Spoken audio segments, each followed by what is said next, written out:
Good morning. It is Friday, March 1st. Here's what we're working on today. Tributes are pouring in from across the country and around the world for former Prime Minister Brian Mulroney.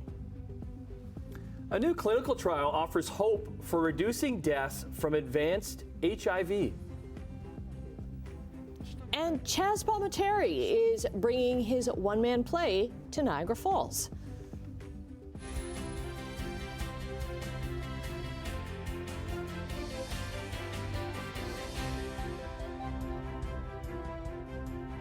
Good morning. Quite a difference from yesterday at this time. Yes. Just looking out the weather window. We can see. Yeah, the little snow still out there because, as you said, Steve, it wasn't all going to melt because the temperatures didn't get as warm as I was actually thinking. It was still pretty chilly throughout the day yesterday. It was chilly throughout the day, but notice a big difference today. And it certainly was a lot nicer driving into work this morning than it was yesterday, for sure. And we've got some unbelievable conditions ahead of us. We'll talk about that a little bit later on. But now let's have a look at the road. So today, of course, a much more pleasant drive for everybody. And just after 6 o'clock here on your Friday, March the 1st, by the way, we are seeing traffic a little bit lighter than it was yesterday. So a lot of people did get on the road early to get to where they needed to go, but today weather's nicer. It's looking in pretty good shape. Down towards the Niagara area, much the same story is there. Well, the Glendale camera not working. QEW and Ontario Street. Again, roads are in great shape down towards the Niagara area, through the Hamilton area. Certainly not as busy as it was yesterday, but starting to build up as you might expect it to be. By Guelph Line, we're seeing a fair amount of traffic out there, but no problems. Ford Plant, much the same. 403 west of King Road. Mavis Road along the 403, again, traffic fairly light. Up by Pearson Airport, we are starting to see things build up now west of the 401 and the 400, and 401 Yonge Street moving through Toronto, looking pretty good. Not seeing any accidents or any slowdowns, no construction slowing things up, so that's the good news. Let's hope it stays that way this morning. We'll check more traffic and your weather in a few minutes. Thanks very much, Brian. Former Prime Minister Brian Mulroney is being remembered this morning after his family announced his death late yesterday. Simone Gavros joins us now with more as past and present political leaders pay tribute to Canada's 18th Prime Minister.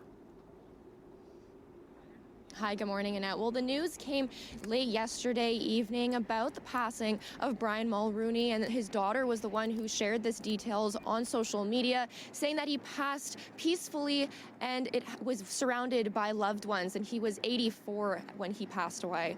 Now, this was met with tributes from political leaders for more tributes on how they remember this Prime Minister. His commitment to this country as a proud Quebecer, to bringing people together and demonstrating the impact, but also the necessity of Canada on the world stage, and the pride that Canadians could take in it was something that has left its mark. He shaped our past, but he shapes our present, and he will impact our future as well. He was an extraordinary statesman, and he will be deeply missed. Politicians, both past and present, remembered the former Tory leader as a giant and visionary. Many thanked him for his advice that he gave along the way. Now, he delivered change to the country while Prime Minister from 1984 until 1993, and this included championing free trade and ushering in the Canada-US Free Trade Agreement in the 80s, as well as introducing new tax reform. Now, the House of Commons is expected to stay empty after the former Prime Minister's death, and the flag on top of the Peace Tower in Ottawa now sits at half-mast. Now, the family says that they are expected to share more details on the funeral arrangements once those details become available. Tim, I'll send things over to you. All right, thanks, Simone. Well, Burlington is one of two cities in the Golden Horseshoe that are not eligible for money from Ontario's Building Faster Fund. This is because of a discrepancy over annual housing targets. Niagara Falls also hasn't met the province's definition. Burlington's mayor says the city's target for 2023 was 2,127 housing starts. Now, the way the province sees it, Burlington only had 300, making them ineligible for extra funding for housing. The province measures a municipality's housing targets through housing starts when concrete has been poured for the foundation. It's a phrase that Marianne Mead Ward said is out of the city's hands. We don't pour foundations. It's not appropriate to judge us by something out of our control. We had said right from the beginning that what we wanted is shovels in the ground and foundations. We've said it a number of times. Look, a permit doesn't equate to somebody moving into a home. Yeah, Marianne Mead Ward says Burlington has over 4,000 units approved waiting for builders to build. But the Minister of Municipal Affairs and Housing says permits are not enough. Toronto's library system is slowly returning online after it was hacked in October. Toronto Public Library cardholders can now manage their accounts online, placing holds, searching the catalog, and renewing items. Library staff in Toronto are almost finished clearing more than 10 tractor trailers full of material that couldn't be accessed online. When the cyber attack hit, staff immediately shut down the library's database of books and public computers to contain the data breach. Now, access to Hamilton Public Library still limited to in-person visits and borrowing. Online access is still being impacted by Sunday's cyber incident, which is impacting several City of Hamilton websites, services, and IT systems. A missing St. Catharines man may be in the Cambridge area. Niagara police say 28-year-old David Gomes was last seen yesterday morning near Harcove Street in St. Catharines. He's white with a thin build, dark, short hair. Gomes was last seen wearing mainly black clothing with a gray sweater. So he may be driving a four-door orange 2020 Hyundai Elantra. Hamilton police say they want to continue, possibly even expand patrols of the city's downtown core. Right now, 2 dedicated officers patrol the area bordered by Wellington to Bay and Cannon to Hunter. Businesses in the area want safety and security concerns addressed by expanding the pilot program and making it permanent. And we apologize here, this is the wrong video for this. So they want to expand the pilot program. Police say staffing can be a challenge. We'll get that video fixed.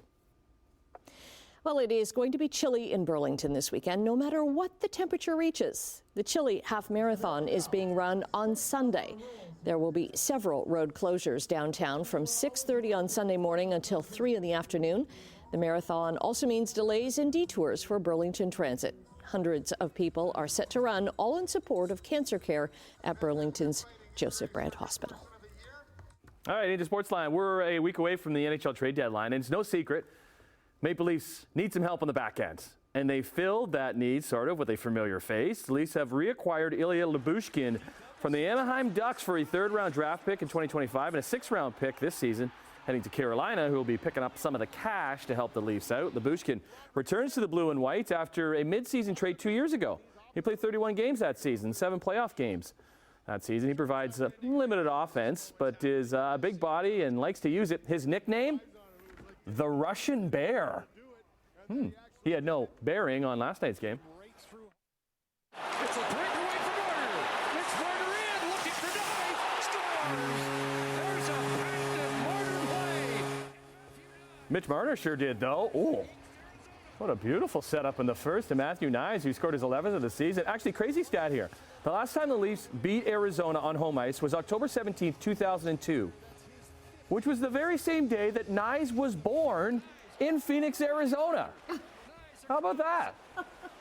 How can they not beat them at home? Well, anyways, they did last night. Thanks to Austin Matthews. Scored number 53 to put the Buds up 3-zip. There was a little bit of bad news because Leafs D-man Mark Giordano had to leave the game with a head injury after slamming into the boards in the first, making that Lyubushkin trade that much more important. Joseph Woll returned to the Leafs net after a long absence because of injury, made 30 saves in the 4-2 win. Toronto welcomes original 6 team, the New York Rangers, into the bank tomorrow. All right, to the OHL and the Niagara Ice Dogs. Ooh, they've fallen on some hard times. Ottawa in town last night dominated the Dogs to the tune of 8-2. Second straight game, Niagara has allowed 8 goals on home ice. Actually, they've been outscored 34-6 in the past 5 games. Yeah, all of them losses. They try and right the ship on the road in Barrie tomorrow. Bulldogs, meanwhile, welcome a very tough Saginaw team into the Civic Center tonight. Off to the hard court in San Antonio, where Shea Gilgeous-Alexander scored over 30 points for the 44th time in 59 games, which is the most since Michael Jordan in the 1987-88 season. He had 31 for his Thunder, looking for his 7th straight win against the lowly Spurs. But the Spurs have super rookie, that guy, Victor Wembanyama. And he was doing his super duper things, dropping 28 points, 13 rebounds, 5 blocks. The Spurs, they take it, 132-118. And we wrap up with some Grapefruit League action. Blue Jays starter Jose Barrios getting his first start of the spring, pitched 2 shutout innings. Same can be said for Mitch White. After that, 6 other pitchers, no good. Blue Jays were shut out 5-0 by the Phillies in Dunedin. And some good news for Vladdy Jr. He led the offense with a couple of hits, but 7 Philly pitchers combined on a 4-hit shutout. So the Jays dropped to 2-4. They go under the lights tonight in Tampa as they face the New York Yankees. Okay, and on the roads this morning, we are under the lights still. Be a while before the sun does come up, but 6:10 in the morning, traffic's moving along in pretty good shape. Unlike yesterday when we did have those streamers and driving, especially down the hill from the Ancaster area along the 403 was just treacherous. All right, let's go back to our cameras on the roads and see what we've got on the go.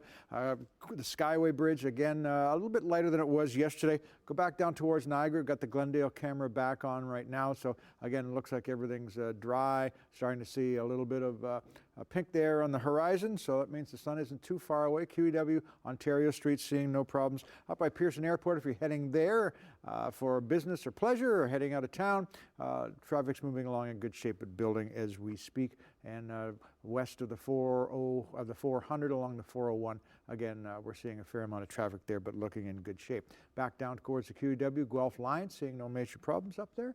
And Ford plant seeing things in great shape. So it's a good start to the day, so let's hope it just stays that way. And the weather will help too. And we're also getting into a little bit of a warmer flow of air from the south again, which means temperatures are going to move up, and we'll notice that as early as today. No more westerly winds or northerly winds. But again, we do have a little bit of rain coming our way. We'll kind of look at that right now. So we're watching this little system coming up the American seaboard here. Not really going to be that close to us, but just close enough that there's a slight chance of some showers tonight and into tomorrow as well. Other than that, we're just looking for a nice day today. High pressure is dominating us. It looks like it will for the next 6 or 7 days. Yes, there'll be a little bit of rain, but other than that, we're looking for warm air coming up ahead of several low pressure systems which are moving through the area. And again, no rain coming with it. These are all dry systems or snow to the north. So we've got a pleasant start to the month of March. Temperatures outside right now, -3 in Hamilton, same in Mississauga, -2 in Grimsby, -1 in the Toronto area. So certainly a little nicer than it was yesterday. Sun will be up at just before 7 a.m., down at 6:10 p.m. tonight. Normal highs around 1 degree this time of year. Today we're looking for a high of 8 degrees. Wind chill to start the day, a little on the cooler side, feeling like -10. Skies will be clearing, and we'll have gusty winds about 20 kilometers per hour, so fairly nice. And as we look at tonight's temperature, 3 degrees. Again, the chance of those showers, just 40% chance, and 20 kilometer an hour winds. And tomorrow, we're looking for the temperature to be much the same. And again, cloudy more than anything else. A slight chance of a shower again tomorrow as that system just breezes by us to the east of us. But in general terms, we're looking for nice conditions. We'll look at the extended forecast in a few minutes. Okay, thanks very much. Well, coming up after the break, the federal government says if Saskatchewan isn't going to pay the carbon tax, they're not going to get the carbon rebate. That's coming up in Business News. 6:15 on your Friday morning. In overseas trading, the Canadian dollar mostly unchanged at 73.65 cents U.S.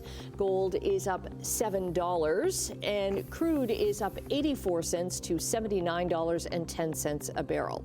Checking midday trading in Europe, markets are up in London and Frankfurt, but down in Paris. What about Asia, you ask? We got it for you. Big gain in Tokyo with more really moderate big gains in Hong Kong and Shanghai. What about North American markets? Well, on Thursday, it's green. That means they're all up. Triple digits for Bay Street. Also some nice gains for the NASDAQ and Dow Jones. Let's see how they do on this Friday, March the 1st. Saskatchewan says it won't be paying the federal carbon tax on natural gas. So the Liberal government says people in that province won't be getting a carbon rebate. People in Saskatchewan are still going to pay the carbon tax on fuel. They're going to still pay the carbon tax on their electricity bills. There will be a carbon tax applied, and so this may mean an adjustment to the rebate that's paid, but again, that's the federal government's decision. The only people that are going to benefit from what Minister Duncan and Premier Moe are doing are people who earn more than $250,000 a year. Premiers, just like prime ministers, are responsible for passing laws. and they expect their citizens to abide by those laws. If you do not have that expectation, you have anarchy. And for a provincial premier to take the position that they will actually simply ignore a law that was upheld by the Supreme Court of Canada is reckless and irresponsible and almost unheard of in the history of this country. So this disagreement stems from a carbon tax exemption on home heating oil. It's something that the Saskatchewan government says unfairly benefits Atlantic Canada, where that type of heating is the most common. Premier Scott Moe says if the government follows through on the threat to cancel the rebate, Saskatchewan should just stop paying the carbon tax entirely. A spokeswoman for Natural Resources Minister Jonathan Wilkinson later said that the impact on the rebates will depend on how much of the carbon tax Saskatchewan actually pays. Nuclear operator Bruce Power of Ontario is set to receive up to $50 million to look at building a new nuclear plant on the site of the existing facility. This is in Tiverton, Ontario. Now, Federal Energy and Natural Resource Minister Jonathan Wilkinson, they made the funding announcement yesterday, saying it will help Canada work towards a net zero economy and provide stable and clean energy. So if this plan is to go ahead, the plant could power up to nearly 5 million homes and businesses. It would be Ontario's first new large-scale nuclear plants in more than 30 years, although several small modular reactors are in the works around the province. Global emissions of carbon dioxide from energy production hit a record high last year, and that was partly because of severe drought. The International Energy Agency says several countries had to burn more fossil fuel last year to replace lost hydropower generation. Extreme drought accounted for around 40% of the emissions rise, 170 million tons of CO2. The Energy Agency says steep cuts in CO2 emissions are going to be needed in the next few years to hit targets and prevent runaway, compounding climate change. Now, the Biden administration, they announced yesterday it would delay a key part of its signature climate plan until after this year's presidential election. So the Environmental Protection Agency says it will move forward on cutting emissions from existing coal and new natural gas plants this spring. But existing gas plants are being taken out of the proposed regulation, and they're going to be dealt with separately. EPA Administrator Michael Regan said in a statement that the move would achieve greater emissions reduction than the current proposal because it focuses on a bigger range of pollutants and air toxins. But getting a new federal regulation together, that is a lengthy process and won't be done before November. Canada's Competition Bureau has obtained a court order as part of its investigation into Google's advertising practices in this country. So the Bureau is trying to determine if Google has engaged or is engaging in practices that harm competition.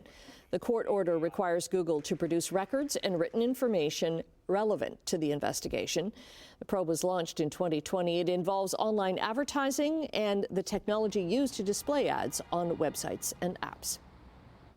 6:20 on your Friday morning on this first day of March. What will the first weekend of March bring?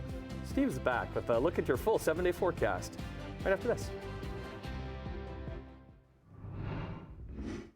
Welcome back to Morning Live, 6:23 on your Friday. If you're heading out the door in the next few minutes, here's what we've got on the go. Certainly a nicer drive today than yesterday. Remember the icy and snow-covered roads down towards Niagara. Not seeing that, of course, this morning. And traffic is a little bit lighter as well. People getting back to their normal routines in good weather. QEW coming out of Niagara along Millen Road here, seeing no problems. Skyway Bridge eastbound is moving along in good shape. Of course, a little more volume on the eastbound route than the westbound route. By the time you get to Appleby Line, traffic's moving along quite fine. We're looking up by the Ford plant, no problems. King Road, up by Pearson Airport, if you're heading there, traffic is building a little bit, but otherwise looks like it's in pretty good shape. 401 and Jane Street, a little on the slow side right now, and 401 Hogs Hollow, seeing no major problems there. So again, we still have a nice start to the day, and let's hope it stays that way. And we've got actually a nice day coming up our way. Brian's off today, so he'll be back next week, that's for sure.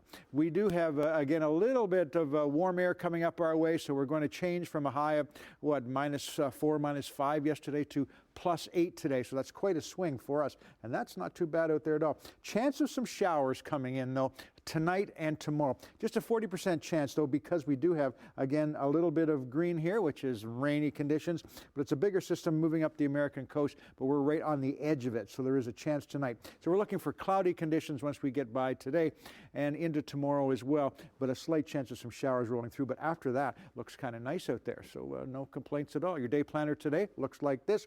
Starting out a little on the cooler side, just below the freezing mark, but by noon we're at 5, and in the afternoon, all things going according to plan, we should hit around 8 degrees and mostly sunny skies out there before it clouds up into the evening time. Your evening commute, by the way, nicer certainly than yesterday. Temperatures in the 6 to 8 degree range and mostly sunny skies. That's kind of nice. And looking at the extended forecast. So as I mentioned, we're into a southerly flow of air. Yeah, there is a 17 there. Possible, you know, still a few days away. You're making up numbers. That would be a record if it did actually happen, if we get to that point. But, you know, we're, again, a couple of days of 8s out here and clearing skies, and into next week, not too bad. So we're not looking for any big problems out here. And again, heading closer to officially springtime, and still not seeing any huge amounts of snow coming our way. But should be interesting Monday if that does happen. Let's look at things for now. Really weird. Yeah. Okay, it's climate change, right? And scientists have now introduced a unique idea to reduce climate change, treating it almost like a piece of beef jerky. Okay, so in a study published in Science Advances, researchers propose dehydrating the stratosphere. So the controversial geoengineering strategy, it involves removing water vapor, which is the most abundant greenhouse gas. So the concept to remove the vapor would require seeding small particles called ice nuclei into the stratosphere using a high altitude aircraft. The idea is that some of the water vapor would then condense into ice and fall. That, in theory, would at least partially dehydrate the stratosphere. A research physicist at the National Oceanic and Atmospheric Administration and lead author of the study says right now the idea lacks proper technology and a specific plan. It's cloud seeding. Kind of, yeah. But you just realize there's a lot of smart people out there that are way smarter than us. that are really trying to help us out, which is good on this Friday. And I got a rogue curl, so I'll get that one back in place. Ooh, come on. Yeah. Get in there. But there's another one here, I know. too. Well, these curls are ready for the weekend, right? These are weekend curls right here. It's like the mullet. It's a weekend curl, huh? Okay. Not yet. Get back there. We're going to fix this and get back. We still got a little more time. Boing.